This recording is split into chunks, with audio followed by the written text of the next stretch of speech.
Hi everyone, welcome to an academy WBPSC। তোমরা যারা আমাদের সাথে প্লাসে এখনো পর্যন্ত যুক্ত হওনি, আমাদের সাথে প্লাসে যুক্ত হতে চাইছো, তারা 24 মাসের এই মুহূর্তে সাবস্ক্রিপশন নিলে 3 মান্থসের সাবস্ক্রিপশন প্ল্যান ফ্রি পেয়ে যাচ্ছ। অফার এক্ষেত্রে ভ্যালিড রয়েছে 15 তারিখ থেকে 18ই নভেম্বর পর্যন্ত। 15 to 18 নভেম্বরের এই যে অফারটি তোমাদের কাছে প্রোভাইড করা হচ্ছে, খুব তাড়াতাড়ি সেটি হয়তো স্টপ হয়ে যাবে, বিকজ খুব তাড়াতাড়ি প্রাইস হাইক হতে চলেছে 24 মাস এবং 12 মাসের সাবস্ক্রিপশন প্ল্যানের। তাই তোমাদের যদি মনে হয় তোমরা আমাদের সাথে যুক্ত থাকতে চাও, তাহলে প্লাসে তোমরা আমাদের সাথে যুক্ত থাকতে পারো। Upcoming different batch courses launch করা হচ্ছে এবং প্রত্যেকটি ব্যাচ কোর্সের মাধ্যমে তোমরা তোমাদের প্রিপারেশনকে অনেকটা সুন্দরভাবে এগিয়ে নিয়ে যেতে পারবে। বিকজ কমপ্লিট কোর্স এখানে আমরা দেখতে পাচ্ছি ম্যাথ, রিজনিং, ইংলিশের আসছে গ্র্যাজুয়েট লেভেল এক্সামের জন্য, এবং তার পরবর্তী টাইমে ফাউন্ডেশন কোর্স আসছে WBCS প্রিলিমস এবং মেন্সকে টার্গেট করে 17 নভেম্বর থেকে। এবং এই উইকে প্লাস লার্নাররা, তোমরা যারা রয়েছে অলরেডি প্লাসে, তাদের জন্য এখানে মক টেস্টের যে শিডিউলটি দেওয়া রয়েছে, মক টেস্টের শিডিউলে তোমরা প্রত্যেকটি দিন মক টেস্টে পার্টিসিপেট করতে পারো। এই মক টেস্টগুলি উইকলি বেসিসে তোমরা যদি দিতে থাকো, তাহলে নিজেদের প্রগ্রেস সম্পর্কে নিজেরা একটা আইডিয়া অবশ্যই করতে পারবে।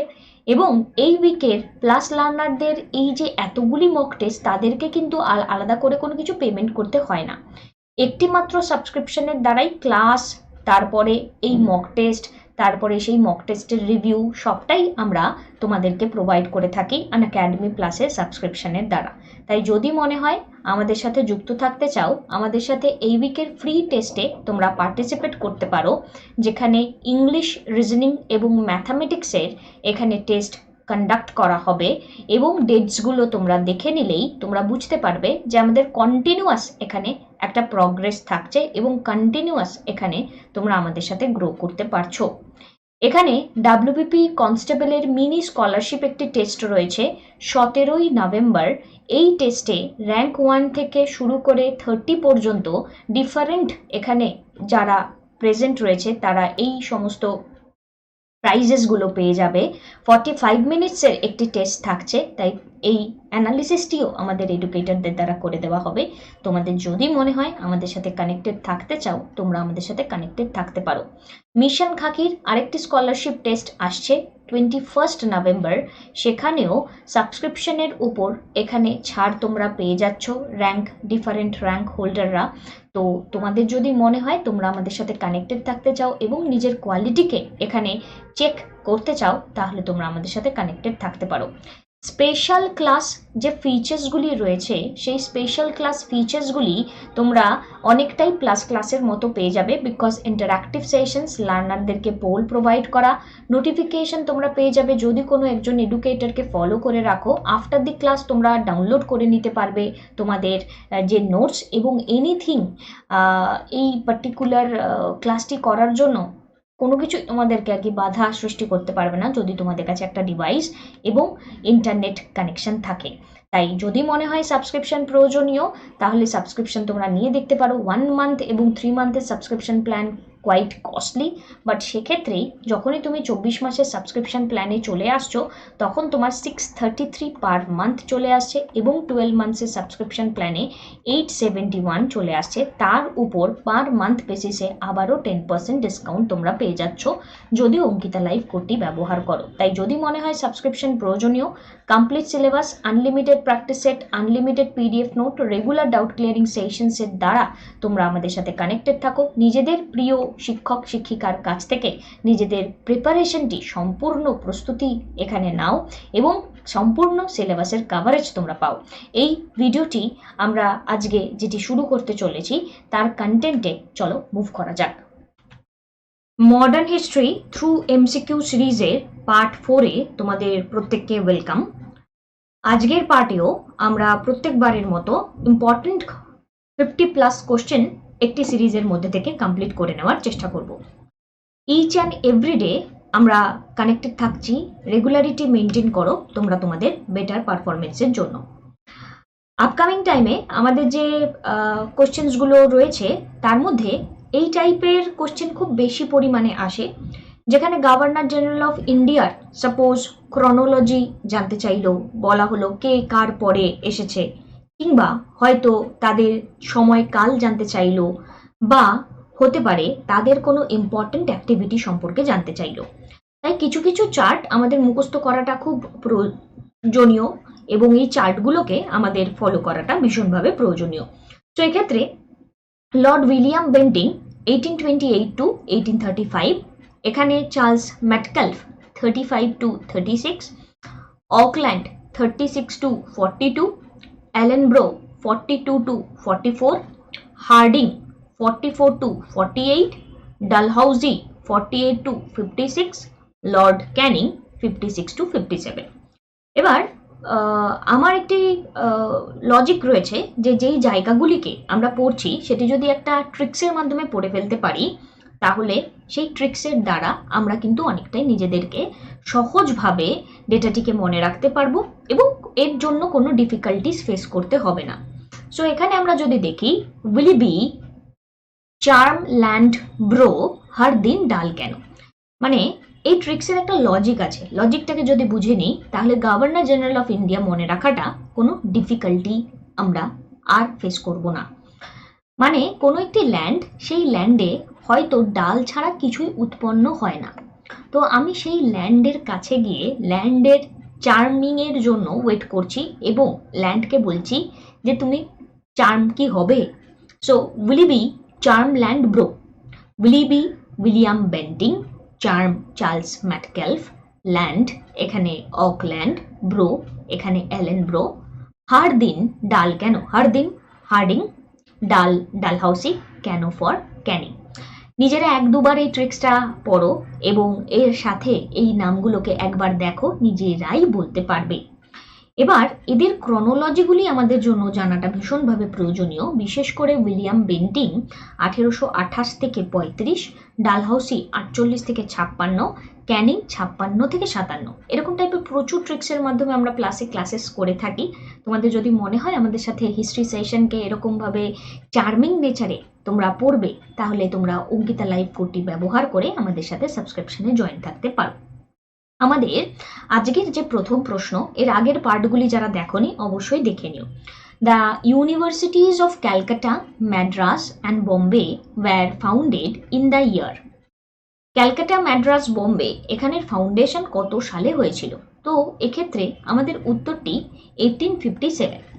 আমি তোমাদেরকে একটা আইডিয়া এখানে বলতে পারি যে আমাদের ভারতবর্ষ যতটা গ্রো করছে এবং এই গ্রোথের রেসপেক্টে একটা পয়েন্ট কিন্তু ভীষণভাবে এখানে কার্যকর হচ্ছে, যে একটা টাইমে 1857তেই বিদ্রোহ আমরা দেখতে পাচ্ছি, ঠিক সেই মুহূর্তেই এখানে কিন্তু ডেভেলপমেন্টটাও পাচ্ছি। তাহলে আলটিমেটলি এই যে চেঞ্জেসটা সোসাইটির মধ্যে হচ্ছে, সেই চেঞ্জেসটা কিন্তু একটা টাইমে একটা দিক সোসাইটির গ্রো করছে, এডুকেশন ডেভেলপমেন্ট হচ্ছে, মানুষের এম্পাওয়ারমেন্ট হচ্ছে, আরেকটা জায়গা থেকে এখানে কিন্তু একটা পয়েন্ট ওয়াইজ যদি চলা যায় তাহলে দেখা যাচ্ছে যে আমাদের গ্রোথ এবং ডেভেলপমেন্ট হতে হতে আবার আরেকটা সোসাইটির আরেকটা জায়গায় এক্সপ্লয়টেশন কিন্তু চূড়ান্ত সীমায় বাড়ছে। তো দুটো ডেটাই আমাদের সাথে কানেক্টেড এবং দুটো ডেটাকেই এখানে মাইন্ডে নিয়ে আমাদের চলতে হবে। নেক্সট এখানে আমরা এই সময়ে এডুকেশনের গ্রোথের জন্য আরও একটি যে জায়গাটি প্রয়োজনীয় সেটি হচ্ছে উডস ডিসপ্যাচ। উড ডিসপ্যাচে কি হয়েছিল 1854-এ। সো 1854 চার্লস উড প্রিপেয়ার করেছিল কোনো একটি ডেটা। এবার 1854, তো তোমাকে জানতে হবে এই 1854টা কার ডিউরেশন, অনেক সময় সেটাও কোশ্চেনে চলে আসতে পারে। তাহলে ডালহাউজির ডিউরেশন 48 টু 56, ডালহাউজির ডিউরেশন হয়ে গেল। ওকে, এই জন্য এইভাবে কিন্তু কোশ্চেনগুলোকে পড়তে হয়। Charles Wood prepare a dispatch on an educational system for India, considered the Magna Carta of English education in India. এই ডকুমেন্টে প্রথমবার কম্প্রিহেন্সিভ প্ল্যান দেওয়া হয়েছিল স্প্রেড অফ এডুকেশনকে নিয়ে ইন্ডিয়ার মধ্যে। তার মানে এখানে 1835-এ যে ম্যাকিউলে মিনিট পাবলিশ করা হয়েছিল, তার পরবর্তী টাইমে 1854 এর উডস ডিসপ্যাচ এখানে Magna কার্টা of English education in India বলার কারণ এর দ্বারা ওয়েস্টার্ন এডুকেশনকে আমরা প্রমোট করেছিলাম এবং স্প্রেড অফ এডুকেশন ইন্ডিয়াতে এই স্প্রেডিংটার জন্য এটি অনেকটাই পরিমাণে গ্রো করেছিল। 1857 ইউনিভার্সিটি অ্যাট ক্যালকাটা, বোম্বে, মাদ্রাস এখানে সেট আপ করা হয়।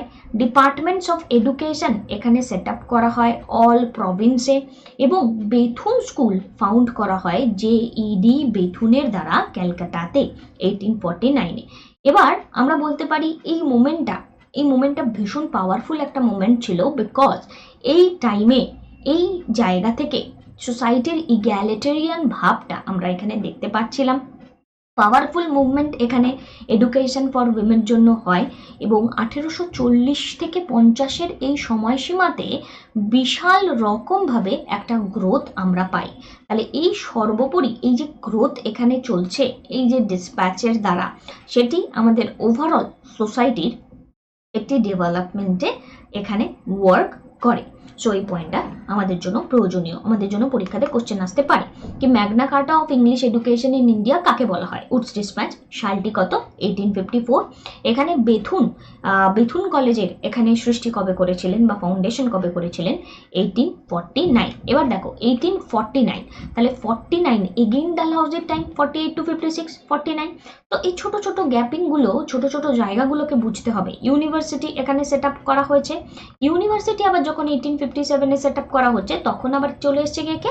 ক্যানিং চলে এসেছে। ক্যানিং কিন্তু ফার্স্ট যে ফ্রেজ সেখানে গভর্নর জেনারেল অফ ইন্ডিয়া ছিলেন, ভাইসরয় কিন্তু এখনো হয়নি। ভাইসরয় হবেন 1858-এর পরে। এই ছোট ছোট গ্যাপিংগুলোকে কিন্তু ভুল করো না তোমরা। নেক্সট প্রশ্ন, the constitution of India was adapted by the constituent assembly on. তো এই কোশ্চেনটা আমাদের অনেকটাই এমন কোশ্চেন যেটি কিনা পলিটির কোশ্চেন, ঠিক আছে।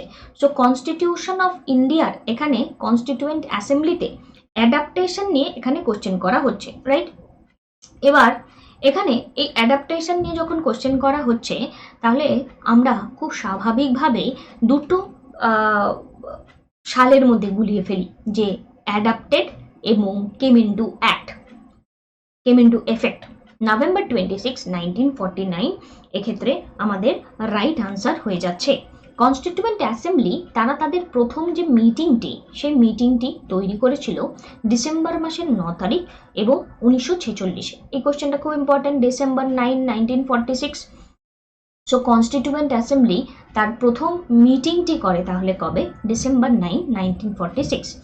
মুসলিম লীগ বয়কট করে এই মিটিংকে এবং এই মিটিংয়ে তারা যোগদান করে না, বিকজ তাদের এখানে একটি দাবি ছিল সেপারেট স্টেট অফ পাকিস্তান। এই মিটিংয়ে দেখা যায় যে সেই সময় 211 জন মেম্বার এখানে পার্টিসিপেট করেন। Doctor Sachchidananda Sinha, oldest member, elected as the temporary president of the assembly following the French practice. তো খুব ইম্পর্টেন্ট যে টেম্পোরারি প্রেসিডেন্ট এখানে ইলেক্টেড হয়েছে কোন প্র্যাকটিসের উপর বেস করে? ফ্রেঞ্চ প্র্যাকটিসের উপর বেস করে। Later doctor Rajendra Prasad elected as the president of the assembly. Rajendra Prasad এখানে অ্যাসেম্বলির প্রেসিডেন্ট হিসেবে ইলেক্টেড হয়েছেন এবং HC মুখার্জি, VT কৃষ্ণমাচারী এনারা দুজন ভাইস প্রেসিডেন্ট হিসেবে এখানে ইলেক্টেড হয়েছেন অ্যাসেম্বলির। ভাইস প্রেসিডেন্টের ইলেকশনটা এখানে আমরা দেখলাম। তাহলে আমার এখান থেকে কনস্টিটিউয়েন্ট অ্যাসেম্বলির এনাক্টমেন্টের ডেট, কেম ইনটু ফোর্সের ডেট ডিফারেন্ট, ঠিক আছে, অ্যাডাপ্টেড ডেট এটা। এবং কনস্টিটিউয়েন্ট অ্যাসেম্বলির প্রথম মিটিং কবে হলো সেটা ইম্পর্টেন্ট, ডিসেম্বর 9, 1946। মুসলিম লীগ কি কনস্টিটিউয়েন্ট অ্যাসেম্বলিতে পার্টিসিপেট করেছিল? তো কোশ্চেন হচ্ছে না, মুসলিম লীগ পার্টিসিপেট করেনি। তাহলে প্রথম মিটিংয়ে কতজন পার্টিসিপেট করেছিল? 211 জন। ওল্ডেস্ট মেম্বার যিনি টেম্পোরারি প্রেসিডেন্ট হিসেবে এখানে অ্যাপয়েন্টেড হলেন কে? ডক্টর সচ্চিদানন্দ সিনহা। কোন প্র্যাকটিসকে ফলো করে? ফ্রেঞ্চ প্র্যাকটিসকে ফলো করে। পরবর্তী টাইমে পার্মানেন্ট প্রেসিডেন্ট হিসেবে কে সিলেক্টেড হলেন? ডক্টর রাজেন্দ্র প্রসাদ। ভাইস প্রেসিডেন্ট হিসেবে কে সিলেক্টেড হলেন? HC Mukherjee, VT Krishnamachari. তো আমি তোমাদের আগেও বলেছি 10টি কোশ্চেন দেখতে লাগবে 10টি, বাট 50টির উপরে কোশ্চেন আমরা সলভ করব। সামান্য এই স্লাইড থেকে কিন্তু আমরা প্রায় 7টি থেকে 8টি প্রশ্ন কমপ্লিট করে ফেললাম।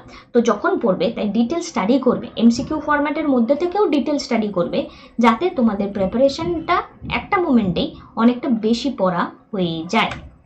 ওকে, কারণ এই জায়গা থেকে এখান থেকে চাইলে কিন্তু আরো অনেক কিছু বলা যায় যে কনস্টিটিউয়েন্ট অ্যাসেম্বলি কেন এলো, কনস্টিটিউয়েন্ট অ্যাসেম্বলির কেন এখানে প্রয়োজনটা হলো, বা কনস্টিটিউয়েন্ট অ্যাসেম্বলি আসার পিছনের ব্যাকগ্রাউন্ডটা কি। তো কনস্টিটিউয়েন্ট অ্যাসেম্বলি আসার পিছনের ব্যাকগ্রাউন্ডকে নিয়ে যদি কথা বলি তাহলে 1927কে আমাকে আনতেই হবে। আর 1927 যদি আসে তাহলেই চলে আসবে 1919, কারণ 1919-এ এই মন্টেগিউ চেমসফোর্ড যে রিফর্মটি এসেছিল, এই রিফর্মের পরবর্তী টাইমেই 10 বছরের মধ্যে আবার রুল চেঞ্জ করার কথা আসে 1929-এ। বাট দেখা যায় যে সেই সময় লেবার পার্টি ক্ষমতায় চলে এলে তা ইন্ডিয়ার মধ্যে এখানে ব্রিটিশরা যারা রুল করছে কলোনি, এই কলোনাইজেশনে এখানে তারা ভাবছিল লেবার পার্টি ক্ষমতায় চলে এলে ইন্ডিয়াদেরকে অনেকটা হয়তো লিবারেল করে দেওয়া হবে, তাই জন্য 2 বছর আগেই কনস্টিটিউশন ফরমেশনের দাবি এখানে তারা দেখতে পারে, নতুনভাবে আমাদের এখানে কনস্টিটিউশন ফ্রেম করার দাবি নিয়ে চলে আসে সাইমন কমিশনের হাত ধরে। এবার এই সাইমন কমিশন যখন এখানে আসে সেখানে 7 জন যে মেম্বাররা যারা ছিলেন তারা প্রত্যেকেই ব্রিটিশ ছিলেন। তো এই 7 জন মেম্বার যারা ব্রিটিশ ছিলেন, আমরা পছন্দ করি না কি 7 জন মেম্বার ব্রিটিশ, আমরা এদেরকে অ্যাকসেপ্ট করব না সোসাইটিতে। তো এই রকম প্ল্যানিং প্রোগ্রাম যখন আমরা দেখতে পারি তখনই এখানে একটা কোশ্চেন মার্ক তৈরি হয়, এবং তখনই আমাদের এখানে সাইমন গো ব্যাক একটা এজিটেশন প্রোগ্রাম হয়। ঠিক তখনই আমরা আমাদের কনস্টিটিউশন বানাতে পারবো না এরকমই জানানো হয় সেই সময়ে ভাইসরয়ের দ্বারা। তো আমরা বলি কেন আমরা পারবো না কেন, তখন বিরকেনহেড তিনি একটি চ্যালেঞ্জ করেন, মতিলাল নেহেরু সেই চ্যালেঞ্জটি অ্যাকসেপ্ট করেন, এবং এখানে নেহেরু রিপোর্ট আমরা 1928-এ দেখতে পারি। নেহেরু রিপোর্ট এই 1928-এ আসার পরে আমরা ডমিনিয়ন স্টেটাসের দাবি করি, বাট এখানে গভর্নমেন্ট আমাদের ডমিনিয়ন স্টেটাসও সেই সময় দিতে রাজি হয় না। ঠিক তার পরবর্তী সালেই 1929-এ আমরা বাধ্য হয়ে পূর্ণা স্বরাজের দাবি জানাই, এবং জওহরলাল নেহেরু এখানে এই সেশনে, লাহোর কংগ্রেস সেশনে পূর্ণ স্বরাজের দাবি নিয়ে, কমপ্লিট ইন্ডিপেন্ডেন্সের দাবি নিয়ে 31শে ডিসেম্বর পতাকা উত্তোলিত করেন, এবং 26শে জানুয়ারি আমরা তার পরবর্তী সাল থেকে এখানে আমরা সেলিব্রেশন করে থাকি আমাদের নিউ ইয়ারের। তো প্রত্যেকটা ডেটা, প্রত্যেকটা কানেক্টিভিটি আমাদের জন্য প্রয়োজনীয়, প্রত্যেকটা ডেটা কিন্তু আমাদের জন্য দরকারি। নেক্সট প্রশ্ন, which of the following viceroy of India utilized for the first time local self-government as the basis of election? So local self-government মানে পঞ্চায়েতি রাজের এই যে কনসেপ্ট, যেটি আমাদের স্বাধীনতার সময় আমরা ইমপ্লিমেন্ট করতে পারিনি, যে ইমপ্লিমেন্টেশনটা আমাদের জীবনে আমরা অনেকটা পরে করেছি। তো এই লোকাল সেলফ গভর্নমেন্টের এই যে ইলেকশনের এই যে বেসিসটা, এখানে এই ইউটিলাইজেশনটা প্রথমবার কে নিয়ে আসেন? তো প্রথমবার ফার্স্ট টাইম আমরা এখানে যদি দেখতে পারি লর্ড রিপন এখানে এই কাজকর্মের সাথে কানেক্টেড। এবার লর্ড রিপন এই টাইমে অনেক কিছু করেছেন, মানে লর্ড রিপনের টাইমে ডেভেলপমেন্টের যে পর্যায়, সেই পর্যায়গুলো প্রচুর কিছু হয়েছে। যেমন লর্ড রিপনের প্রথম কথা ডিউরেশনটা আমাদের জন্য ইম্পর্টেন্ট, বাই দ্য ওয়ে এই টাইমটাতে ভাইসরয় হয়ে গেছে সবাই, ঠিক আছে? সো এই পয়েন্টটাকে একটু দেখতে হবে। সো রিপন সম্পর্কে আমাদের ডেটাগুলো অনেকটাই কালেক্ট করতে হবে, এবং রিপনের যে সময়কাল, সেই সময়কালও আমাদের প্রিপারেশনের সাথে অনেকটাই কানেক্টেড।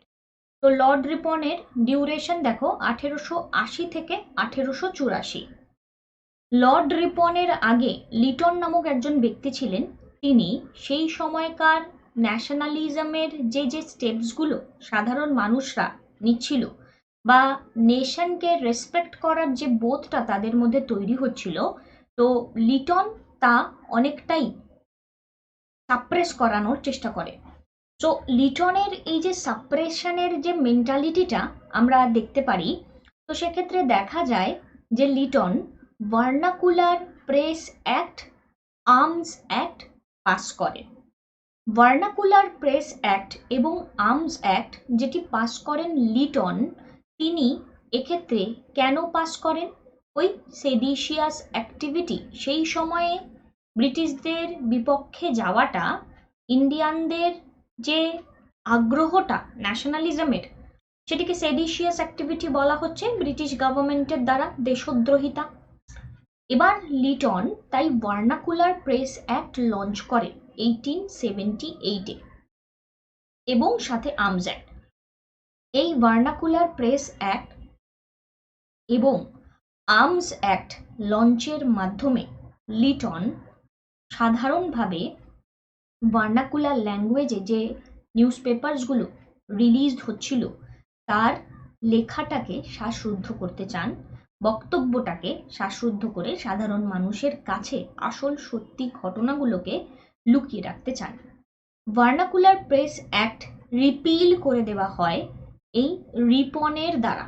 তিনি রিপিল করেন 1882-তে, কারণ এই সময় অনেক আমরা দেখতে পারি অনেক ভাবে এখানে অ্যাজিটেশন চলে, এখানে বিদ্রোহ আসে এবং এই বিদ্রোহতে আর্মস অ্যাক্টের ক্ষেত্রেও একটা ডিসক্রিমিনেশন ফেস করা হয়। আর্মস অ্যাক্টের ডিসক্রিমিনেশনটা কেমন? লাইক ইংল্যান্ডের লোকেরা এখানে যারা বর্তমান তারা চাইলে তারা এখানে রাখতে পারে আর্ম, বাট অন্য কেউ পারবে না। সেই ঘটনাতে এখানে সাধারণ আমরা যারা ভারতবাসী রয়েছি তারা ইকুয়ালিটির জায়গা থেকে দেখা যাচ্ছে ইনইকুয়ালিটি ফেস করে। এবার এই ইনইকুয়ালিটি যখন তারা ফেস করছে, এখানে সমাজে গ্রোথ ফেস আমরা করছি না, তার উপর সোশ্যাল যে বেস সেটা তো খারাপ আছেই। তো সব মিলিয়ে একটা খারাপ পরিস্থিতি ফেস করতে হচ্ছে ইন্ডিয়ানদেরকে। তো লর্ড রিপন এসে কিন্তু এই ভার্নাকুলার প্রেস অ্যাক্টটি এখানে রিপিল করে দেন। ফার্স্ট ফ্যাক্টরি অ্যাক্ট 1881 লেবার কন্ডিশনকে ইমপ্রুভ করা হয়। Continuation of financial decentralisation, government resolution on local self government 1882, government এখানে রেজলিউশন নেয় লোকাল সেলফ গভর্নমেন্টের লর্ড রিপনের টাইমে। আজকে আমরা যদি এখনকার পরিস্থিতি দেখি, পঞ্চায়েতি রাজ, মিউনিসিপাল ইনস্টিটিউশন, এই যে ইনস্টিটিউশনসগুলি এগুলি কার রেসপেক্টেড ইনস্টিটিউশন? এগুলি ডাইরেক্টলি গভর্নমেন্ট এখনো পর্যন্ত প্রপার ইমপ্লিমেন্টেশনটি করতে পারেননি, বিকজ মাস লেভেলের এখানে কানেকশন থাকে। এবার তোমরা যদি বলো কনস্টিটিউশনে আর্টিকেল আছে, শিডিউল আছে, সমস্ত নিয়ম আছে, ইমপ্লিমেন্টেশনটা হয়নি কেন বলছেন? তো বিস্তার লেভেলে যখন ভাবনা চিন্তা করা যায় তখন তার লুপ হোলসগুলোকে কিন্তু আমরা খুঁজে বার করতে পারি। Appointment of education commission under chairmanship of sir William Hunter 1882 এখানে আমরা দেখতে পারি। এই টাইমে এডুকেশন কমিশনের যে অ্যাপয়েন্টমেন্টটা সেটাও কিন্তু অত্যন্ত গুরুত্বপূর্ণ হয় রিপনের টাইমে। নেক্সট এখানে আমরা পাচ্ছি ইলবার্ট বিল কন্ট্রোভার্সি। 1883 থেকে 84 এই যে সময় ইলবার্ট বিল কন্ট্রোভার্সি কি হয়ে থাকে? তো ইলবার্ট এনার আন্ডারে একটি প্রপোজাল আসে যেটি লর্ড রিপনই আনেন। সেই ইলবার্ট বিলে বলা হয় প্রথমবার ব্রিটিশদেরকে ইন্ডিয়ান জাজেসরা এক্সিকিউট করতে পারবে। আলটিমেটলি বলা যেতে পারে মেন কথা, ব্রিটিশ যে মেম্বার তাদেরকে ইন্ডিয়ান জাজেসরা চাইলে আর কি শাস্তি দিতে পারবে। এবার ঘটনাটা হচ্ছে এই execution of law by the Indian member, এটা ইংলিশরা মেনে নেয় না। তারা ভাবে যে তাদের জন্য এটা একটা বিশাল বড় অপমান এবং এই ইলবার্ট বিলের এই যে রিপ্রেজেন্টেশনে প্রচণ্ডভাবে এই বিলটিকে কন্ট্রোভার্সির মধ্যে থাকতে হয়, যার জন্য পরবর্তী টাইমে রিপন বাধ্য হন এই ইলবার্ট বিলকে আপডেটেড ম্যানারে পাবলিশ করতে। তো এই ডেটাটা আমাদের জন্য ইম্পর্টেন্ট এবং এখানে মাইসোরের যে সময়কালটা আমরা দেখতে পাচ্ছি এটা দেখে নেবে, কারণ মাইসোরের অ্যাক্টের এখানে যুদ্ধ হয়ে গেছে, মাইসোর আসছে কি আসছে না, রিজিওনাল স্টেটসগুলো এখানে কানেক্টেড। এখানে রিপনকে নিয়ে যেটা না বলার নয় সেটা হচ্ছে ভার্নাকুলার প্রেস অ্যাক্ট রিপিল করেছেন এই ব্যক্তি। ইলবার্ট বিল কন্ট্রোভার্সি এখানে আমরা দেখতে পাচ্ছি এনার টাইমে হচ্ছে। উইলিয়াম হান্টার 1882 এডুকেশন কমিশনকে ইনি গঠন করেছেন। লোকাল সেলফ গভর্নমেন্ট এনার টাইমে এসেছে এবং লেবারদের কন্ডিশনকে ইমপ্রুভ করানোর জন্য প্রথম ফ্যাক্টরি অ্যাক্ট 1881 এসেছে।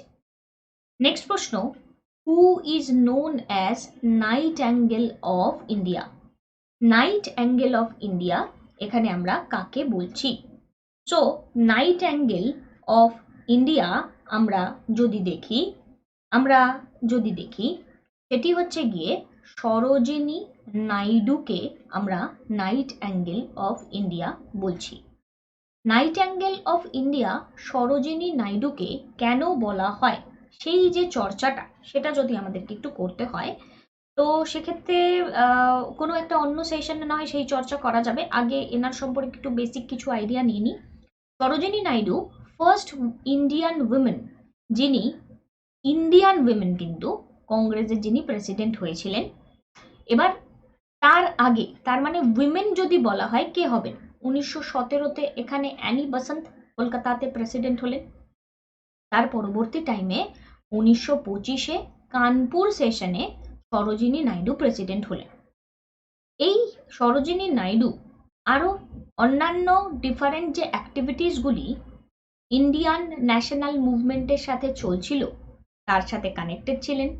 তিনি গান্ধীজি তথা ইন্ডিয়ান ন্যাশনাল কংগ্রেসে অনেকাংশেই পজিটিভ একটি রোল প্লে করেন এবং তার ডিউরেশনে এখানে দেখা যায় তিনি ইনভলভড হয়ে যান march towards the Dharasana salt work, এবং এখানে সল্ট যে সত্যাগ্রহ তাতে গান্ধীজির উনি একজন সহকর্মী ছিলেন।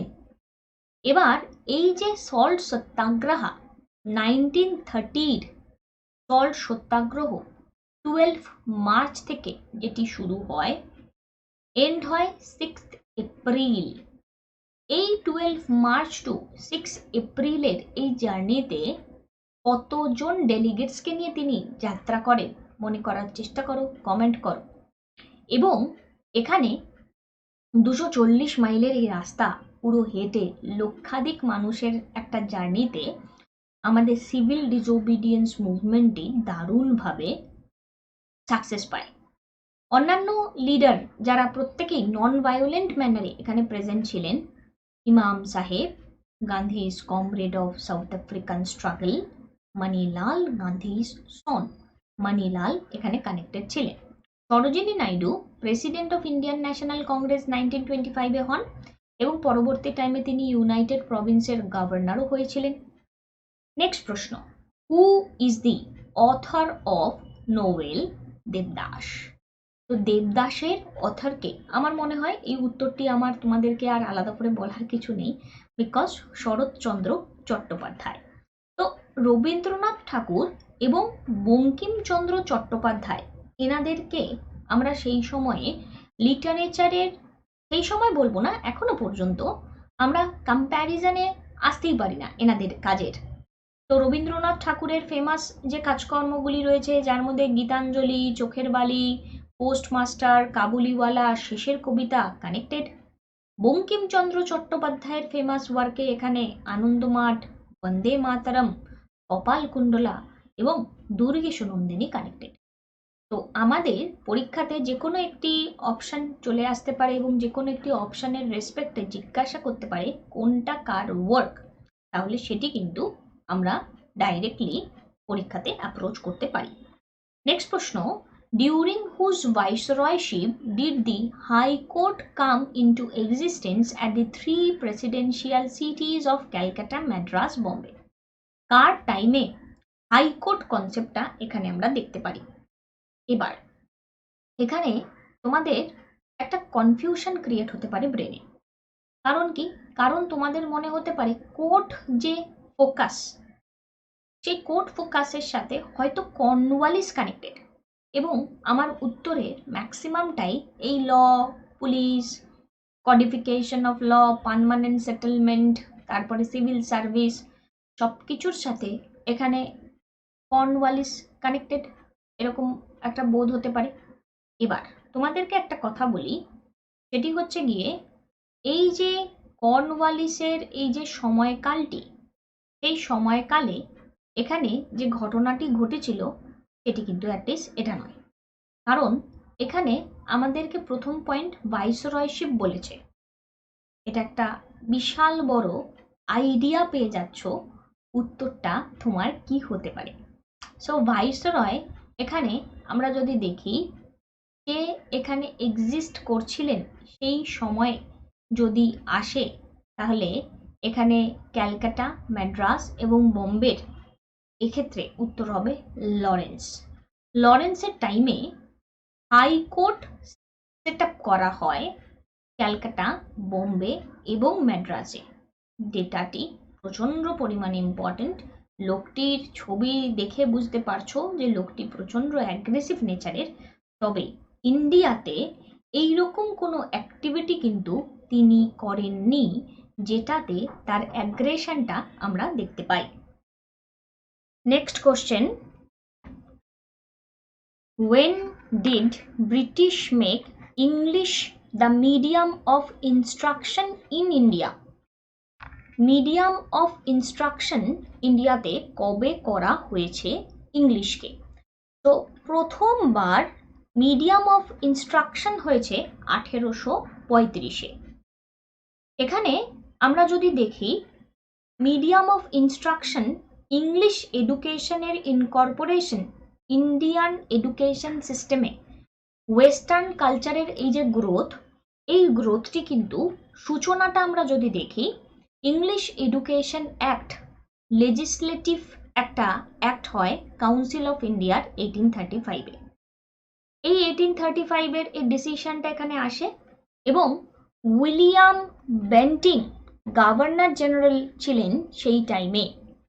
গভর্নর জেনারেল 28 থেকে 35 আমরা পড়লাম, হোপফুলি তোমাদের মাথায় আছে। 28 to 35 এখানে উইলিয়াম বেন্টিংয়ের এই ডিউরেশন দেখো। তাই ডিউরেশন যদি মাথায় রাখো তাহলে এনি টাইম এনিওয়্যার তুমি কিন্তু তোমার ডেটাটাকে যেভাবে ইচ্ছা যখন ইচ্ছা তুমি মনে করে ফেলতে পারছো। তো এই যে উইলিয়াম বেন্টিংয়ের টাইমে এই সময়টাতে এই যে ডেভেলপমেন্টসগুলো আমরা দেখতে পাচ্ছি, এবং এই সময়ে ইস্ট ইন্ডিয়া কোম্পানি এখানে দেখা যায় to relocate funds the East India Company was required by British Parliament to spend on education and literature in India।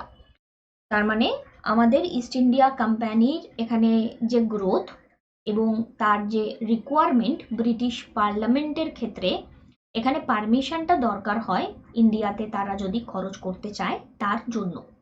এবার এই যে পারপাসটি এখানে আমরা পাচ্ছি, ইস্ট ইন্ডিয়া কোম্পানির এই গ্রোথ নিয়ে এখানে কথা হচ্ছে।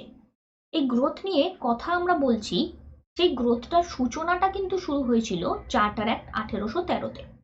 তো চার্টার অ্যাক্ট 1813-তে প্রথমত আমরা দেখি যে এখানে ইংলিশ এডুকেশন বা বিশেষ করে ওয়েস্টার্ন এডুকেশনের জন্য ইন্ডিয়াতে 1 লক্ষ টাকা দেওয়ার পারমিশন দেওয়া হয়।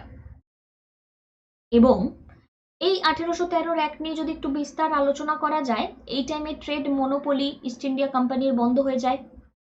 ইন্ডিয়ার এই যে ট্রেড বন্ধ হয়ে যায়, ব্রিটিশ এখানে যারা ব্রিটিশ ইস্ট ইন্ডিয়া কোম্পানি একমাত্র ব্যবসা করার পারমিশন পেয়েছিল, সেক্ষেত্রে অন্যান্যরাও এখানে এসে ব্যবসা করার পারমিশন পায়। এবং এই মনোপলিটা এখানে আমরা দেখতে পারি টি এবং চায়না ছাড়া বাদবাকি সবার ক্ষেত্রেই এই মনোপলিটা কোথাও না কোথাও এন্ড হয়ে যায়। 1813-তে টি আর চায়নাটা শুধু রয়ে যায়। 1833-এর অ্যাক্টে টি আর চায়না এটাও কিন্তু এন্ড হয়ে যায়। ব্রিটিশদের যে এখানে ব্রিটিশ ক্রাউনের সভারেন্টি এখানে মেজার করা হয় কোম্পানির টেরিটরি ইন ইন্ডিয়াতে। তো সভারেন্টি বা সভারেনিটি যাই উচ্চারণ করো না কেন, সেটি ব্রিটিশ ক্রাউনের ওভার দি কোম্পানির টেরিটরি ইন ইন্ডিয়া কোন পার্টিকুলার অ্যাক্টের মাধ্যমে আসে যদি জানতে চাওয়া হয়, তাহলে এখানে চার্টার অ্যাক্ট 1813। খ্রিশ্চান মিশনারিরা ইন্ডিয়াতে এখানে আসে কিসের জন্য? এই সময় এনলাইটমেন্ট প্রোভাইড করার জন্য। কিসের জন্য? সাধারণ মানুষের গ্রোথের জন্য। এবং এর দ্বারা লোকাল গভর্নমেন্ট ইন্ডিয়াতে অথরিটি পায় কি করবে? ইম্পোজ করবে tax on person. They could also punish the person for not paying the taxes. মানে এখানে অথরিটি দিয়ে দেওয়া হয়। ওই যে আমরা দেখতে পাচ্ছি লোকাল সেলফ গভর্নমেন্টের কনসেপ্টটা এলো রিপনের টাইমে, কিন্তু এবার সেই যে কনসেপ্টটাতে লোকাল গভর্নমেন্টের অথরিটি তারা পেয়ে গেল সাধারণ মানুষের উপর ট্যাক্স ইম্পোজ করার, এবং তারা এখানে পানিশ করতে পারে কোনো একজন পার্সনকে যদি তারা ট্যাক্স পেমেন্ট না করে। তো ওকে, হোপফুলি বুঝতে পারলে। Next question, high court were established in Calcutta, Bombay, Madras in, এই কিছুক্ষণ আগে আমরা কোশ্চেনটা আনসার করলাম। হাইকোর্ট এখানে কোন ভাইসরয়ের আন্ডারে হয়েছে? তা কার আন্ডারে হয়েছে আমরা পড়লাম, এখানে দেখতে পাচ্ছি ক্যালকাটা, ম্যাড্রাস, বম্বেতে লরেন্সের আন্ডারে হয়েছে, এবং এটা দেখো এখানে লেখা ছিল 1865। এটাই আমি তোমাদেরকে বোঝাতে চাইছি যে একটি ডেটা পড়লে আমরা কিন্তু অনেকটা আইডিয়া আলাদা করে করে ফেলতে পারি, এবং আমাদের প্রিপারেশনে সেই স্মুথনেসটা কিন্তু আমরা দেখতে পাই।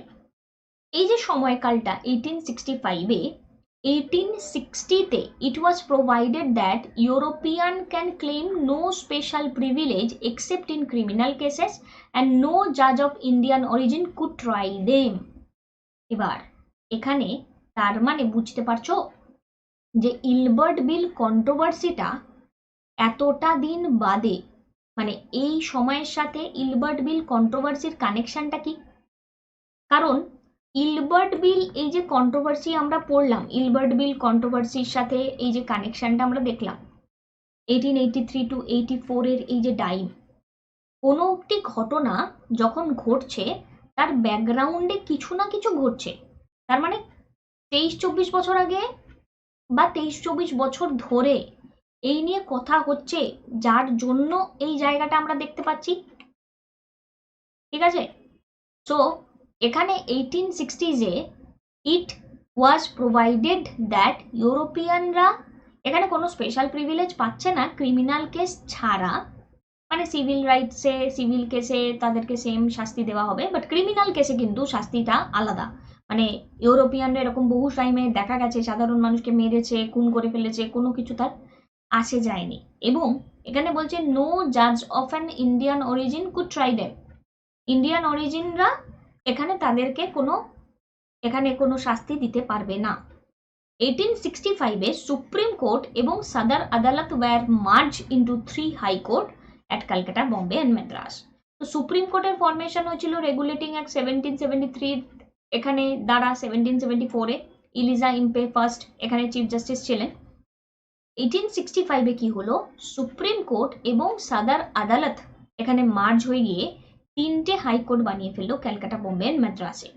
এবং পরবর্তী টাইমে গভর্নমেন্ট অফ ইন্ডিয়া এখানে প্রোভাইড করে ফেডারেল কোর্টের কনসেপ্ট, যেটি 1937-এ অ্যাকর্ডিং টু দি আর্টিকেল ওয়ার্ডা বল অ্যাকর্ডিং টু দি অ্যাক্ট 1935 এখানে সেট আপ করা হয়। এবং এখানে গভর্নমেন্টের যে ডিসপিউটসগুলো রয়েছে সেই ডিসপিউটস নিয়ে চাইলে তারা কথা বলতে পারতো, সেটেল ডাউন করতে পারতো। এবং এখানে দেখা যাচ্ছে could hear limited appeals from high court, হাইকোর্টের ক্ষেত্রে এখানে লিমিটেড অ্যাপিল তারা পেত। এবার এই ফেডারেল কোর্ট কি, ফেডারেল কোর্টের ক্ষমতা কতটা ছিল, হাইকোর্টের ক্ষমতা কতটা ছিল, এই যে জায়গাগুলো, এগুলো এটা টাইম লাগে, তোমরা পলিটি থেকে এই জায়গাগুলোকে অবশ্যই ক্লিয়ার করবে। আমাদের নেক্সট প্রশ্ন যেটি রয়েছে, who among the following made it possible for the Indian to enter the Indian civil services through an open competition examination? কে এই পসিবিলিটিটা দিয়েছিল? ভালো করে বুঝবে, মেড ইট পসিবল। এবার এখানে একটা অন্য অপশন থাকলে আমার ইটস ভেরি শিওর কি তোমরা ভুল উত্তর দিতে, ক্যানিং যদি থাকতো। তো who among the following made it possible for the Indian to enter the Indian civil service through an open competitive exam? এক্ষেত্রে আমাদের আনসারটি হচ্ছে Dalhousie. Yes, Dalhousie. So open competition examination ICS এর আন্ডারে যদি বলে তাহলে আমার উত্তর ডালহাউজি হবে, এবং অপশন ওয়াইজ এখানে কাজ করতে হবে। তো ডালহাউজির টাইমে আমরা দেখলাম 48 টু, ডালহাউজির একদম প্রথমে টাইম আমরা দেখেছিলাম 48 to 56। এবার 48 to 56-এর এই যে পার্টটা, এখানে আমরা এই অ্যাক্টের থ্রু দিয়ে আমরা যদি দেখি এই যে স্টেপটা নেওয়া হয়, এই স্টেপটা কবে নেওয়া হয়? 1853-তে। তাহলে এটা ডালহাউজির টাইমিং, তাই না? চার্লস উডসের এই যে ডিসপ্যাচ, এখানে 1854 এডুকেশনাল ডিসপ্যাচ, এই ডিউরেশনে দেখতে পাচ্ছি। Anglo vernacular school, government colleges, এখানে সেট আপ করা দেখতে পাচ্ছি। রেলওয়ে মিনিট এখানে সেট আপ করা হয়। First railway line connecting Bombay Thane 1853 set up করা হয়। টেলিগ্রাফ লাইন, পোস্টাল রিফর্ম এখানে আনা হয়। ক্যানাল ডিক্লারেশন এখানে ওপেন করা হয়। উইডো রিম্যারেজ অ্যাক্ট এখানে আসে। তো এই ডেভেলপমেন্টসগুলো আমরা ডালহাউজির টাইমে দেখতে পাই। আজকের জন্য last question, who was the governor general of India during the sepoy mutiny? কারণ সেপয় মিউটিনি হওয়ার পরে গভর্নর জেনারেল অফ ইন্ডিয়া 1858-এর অ্যাক্টে ভাইসরয় অফ ইন্ডিয়া হয়ে যায়। তাহলে governor general of India sepoy মিউটিনির টাইমে এখানে কে হলো? আমাদের উত্তরটা কি হবে? তো খুবই স্বাভাবিকভাবে উত্তরটা আমাদের ক্যানিং হয়ে যাবে। এবার লর্ড ক্যানিং দুটো পোস্টই সামলেছিলেন। 1 নম্বর পোস্ট তিনি ছিলেন এখানে গভর্নর জেনারেল অফ ইন্ডিয়া, যে পোস্টটি তৈরি হয়েছিল 1833-এ গভর্নর জেনারেল অফ বেঙ্গল থেকে। আরেকটি এখানে উনি 1858-তে যখন ভাইসরয় অফ ইন্ডিয়া হয় তখন ওনার টার্মটাকে কন্টিনিউ করা হয়। তো লর্ড ক্যানিং 1856 থেকে 57 এই টাইমে উনি 3টি ইউনিভার্সিটি সেট আপ করেন, ক্যালকাটা, ম্যাড্রাস, বোম্বে 1857, এবং এই টাইমেই রিভল্ট হয় 1857-এর। আর ভাইসরয় এখানে আমি যদি দেখি লর্ড ক্যানিং এর 58 to 62, 1858 to 1862, transfer of control from east India company to the crown, the government of India act 1858 হয়। হোয়াইট মিউটিনি এই টাইমে হয় ইউরোপিয়ান ট্রুপসের দ্বারা 1859-এ। ইন্ডিয়ান কাউন্সিল অ্যাক্ট 1861-এর আসে। এই যে ছোট ছোট ডেটাগুলো, এগুলো আরও বিস্তর তোমরা আমাদের সাথে শিখতে পারবে, জানতে পারবে এবং অনেক ডিটেলে আমাদের সাথে পড়তে পারবে। অঙ্কিতা লাইভ কোডটি ইউজ করে তোমরা আমাদের সাথে ক্লাসে সাবস্ক্রিপশন নিতে পারো, এবং যদি মনে হয় আমি তোমাদেরকে পড়াতে পারছি, তোমরা আমাদের সাথে এখানে সাবস্ক্রিপশনের মাধ্যমে আসার আগে স্পেশাল ক্লাসও করতে পারো। ডেসক্রিপশনে লাইভ স্পেশাল ক্লাসের লিঙ্ক প্রোভাইড করা থাকে, যার দ্বারা আমার প্রোফাইলের লিঙ্ক প্রোভাইড করা থাকে, যার দ্বারা স্পেশাল ক্লাসে লাইভ ক্লাসে তোমরা জয়েন হতে পারবে।